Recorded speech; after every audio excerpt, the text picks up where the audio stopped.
ఇంతకు ముందు సో మా వైఫ్ ఈ నిర్ణయం తీసుకోవడం తర్వాత నేను సిక్ చేసి బిజినెస్ను బిల్డ్ చేస్తున్నాను ప్యాషనేట్గా. సో డియర్ లీడర్స్, నిజంగా చెప్తున్నాను ఎందుకు అన్నానంటే ఈరోజు నేను చాలా చాలా హ్యాపీగా ఉన్నాను ఈ బిజినెస్లోకి వచ్చినందుకు. సో మన పిల్లలకి ఏం చెప్తాము అనంటే మనకు కూడా చిన్నప్పుడు మన తల్లిదండ్రులు కానీ మన వెల్ విషర్స్ కానీ మన చుట్టూన్న వాళ్ళందరూ కూడా మనకు నేర్పించేది ఏంటి అనంటే, సరే బాబు జీవితం మారాలి, మంచిగా బతకాలి అంటే బాగా చదువు జాబ్ వస్తుందని చెప్తా ఉంటారు. Yes or no?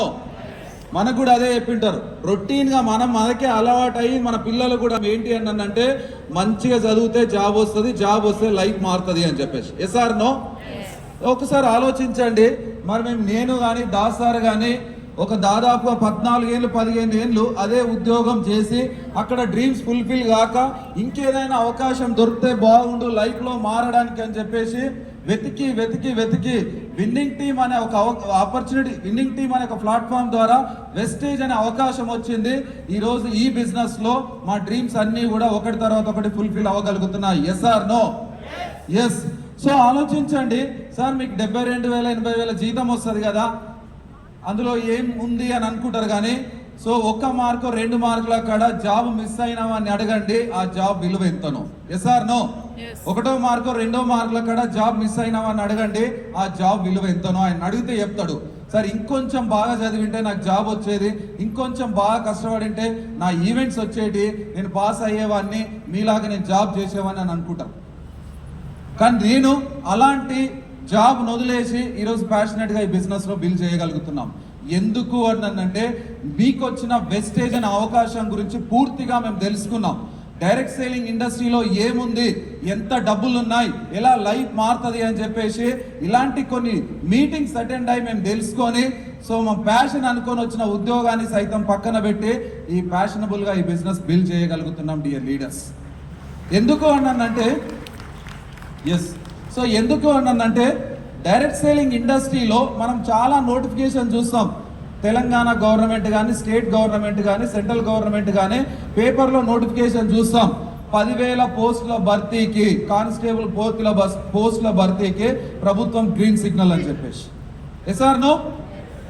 తర్వాత సెంట్రల్ గవర్నమెంట్లో ఒక 20,000 పోస్టుల భర్తీకి రైల్వే ఆమోదం తెలిపింది అని చెప్పేసి. ఒకసారి ఆలోచించండి, 10,000 పోస్టుల భర్తీకి ప్రభుత్వం గ్రీన్ సిగ్నల్ ఇస్తే 10,000 ఒక్క పోస్టుకు వెళ్ళినా కూడా మనకు ఉద్యోగం రాదు. Yes or no? 20,000 పోస్టుల గవర్నమెంట్ అనౌన్స్ చేసినప్పుడు 20,000 ఒక్క పోస్టుకు వెళ్ళినా కూడా ఉద్యోగం రాదు. కానీ ఈ direct selling, network marketing, Vestige అనే ఇండస్ట్రీలో మీకెవరైనా నాకెవరైనా కండిషన్ పెట్టిర్రా ఇంతే మందిని జాయిన్ చేయాలని చెప్పేసి?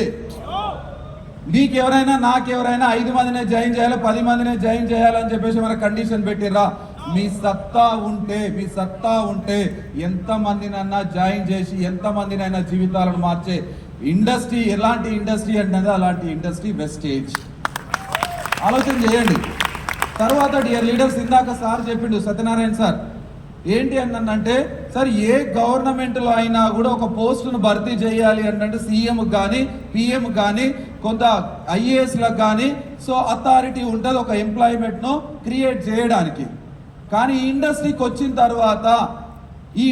వచ్చిన తర్వాత రిక్రూట్మెంట్ చేసే అథారిటీ డైరెక్ట్ సేలింగ్ అండ్ వెస్టేజ్లో కానీ ఆ రిక్రూట్మెంట్ అథారిటీ మీకు కానీ మీ అప్లైన్ కానీ నాకు కానీ సమానంగా ఉంది. Yes or no? Recruitment power ఎవరికి ఉంది? మనకు ఉంది. కానీ ఈ ఇండస్ట్రీలోకి వచ్చిన తర్వాత అర్థమైంది, జాబ్లో ఒక 70,000 జీతం ఉండే ఆర్డినరీ లైఫ్ లీడ్ చేస్తూ ఉంటాం. మీకు ఒక బెస్ట్ ఎగ్జాంపుల్ చెప్తా. మా వైఫ్కు షాపింగ్ అంటే చాలా ఇష్టం. నేను జాబ్లో ఉన్నప్పుడు షాపింగ్ అంటే బాగా ఇష్టం ఉండే. షాపింగ్ తీసుకపోతే ఏం చేస్తుడు తెలుసా? సో ఆమె దగ్గరనే ఉండి షాపింగ్ చేపిస్తుంటే. ఎందుకు అంటే ఆమె చీర వేయంగానే నేను సెకండ్లో ఆ చీర ప్రైస్ చూస్తుంటే, విత్ ఇన్ సెకండ్లో పక్క కూడా జరగకుంటే విత్ ఇన్ సెకండ్లో చీర ప్రైస్ చూసి, బుజ్జి ఈ చీర బాగుంది కానీ నీకు మాత్రం సెట్ కాదు, అస్సలే సెట్ కాదు అని చెప్తుంటే. తర్వాత ఆమె కౌంటర్ కాడికి వెళ్ళాగానే నెక్స్ట్ సెకండ్ అక్కడికి వెళ్ళి ఇంకా దాని ప్రైస్ ఇట్లా చీర అయ్యాగానే ప్రైస్ చూస్తుంటే ఇది బాగలేదని చెప్తుంటే. సో నిజంగా ఆమె షాపింగ్ చేస్తుంటే సెంట్రల్ ఏసీ ఉన్నా కూడా నాకు చెమటలు పట్టేది. సెంట్రల్ ఏసీ ఇక్కడ నుంచి గాలి వస్తున్నా కూడా నాకు చెమటలు పట్టేది. అడుగు నా చీర వేయగానే పర్సు చెక్ చేస్తుంటే కౌంట్ ఎన్ని ఉన్నాయి అందులో 5,000, ఈమెనేమో 10,000 అంటుంది. ఎక్కడ పోవాలి? వద్దు, ఇది బాగలేదని చెప్పేవాని. కానీ ఈరోజు ఒక 4 ఏళ్ళ ఇండస్ట్రీలోకి వచ్చి 2 ఏళ్ళు పార్ట్ టైం చేసినాను, 2 ఏళ్ళ నుంచి ఫుల్ టైం చేసినాను ఇండస్ట్రీలోకి వచ్చి. ఎట్లా పోతానంటే షాపింగ్కి వెళ్తే గాగుల్స్ పెట్టుకొని, ఆమె కూడా గాగుల్స్ పెట్టుకొని వెళ్ళిపోయిన తర్వాత ఏం చేస్తానంటే అక్కడ కూర్చొని ఫ్లోర్లు ఉంటాయి కదా, నీకెంత శాతం అయితే అంత షాపింగ్ చేయని కార్డు ఇచ్చేస్తామో ఆమె 4 ఫ్లోర్లు తిరిగి దమ్ము వచ్చి ఏవో ఒకటి కొనుక్కొని వస్తుంది. మనం రిస్క్ తీసుకోం, అవునా కదా? మనం ఎలాంటి రిస్క్ తీసుకోం. ఈ అవకాశం ద్వారా మా లైఫ్ ఇంతగా మారింది. ఒకనొక సిచ్యువేషన్లో పిల్లల్ని తీసుకొని ఏదైనా రెస్టారెంట్కి వెళ్తుంటివి. పిల్లల్ని తీసుకొని రెస్టారెంట్లోకి వెళ్తే సో అక్కడ ఆ వెయిటర్ వచ్చేసి అని ముందే చెప్తుంటి, మా పాపకో మెన్యూ, మా ఆమెకో మెన్యూ ఇవ్వద్దు, మా ఫ్యామిలీకి కలిపి ఒకటే మెన్యూ ఇవ్వాలని పక్కకు పిలుచుకుపోయి చెప్తుంటే.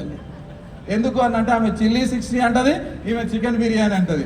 మన దగ్గర బొక్క బిర్యానీ ఉంది ఈడ పర్సు బొక్క అవుతుంది. అందుకే నేను ఆమె చెప్తుంటే ఒకటి సింగిల్ పీస్ అన్నట్టు ఒకటి చికెన్ బిర్యానీ తీసుకురా, అందరం దీని వెళ్ళిపోతున్నాం.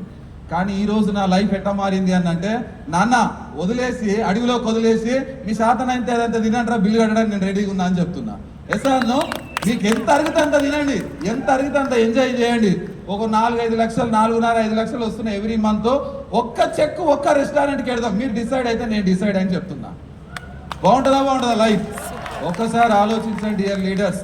నేను వెస్టేజ్ అనే ఆపర్చునిటీ రాకముందు మా అక్కకు కానీ మా చెల్లెలకు కానీ ఎవ్వరికి కూడా ఒక స్వీపర్ పోస్ట్ కూడా నేను ఇప్పించలేదు. ఒక పోలీస్ స్టేషన్లో నేను కానిస్టేబుల్, ఆర్డినరీ కానిస్టేబుల్, ఎవరికైనా సహాయం చేద్దామన్నా కూడా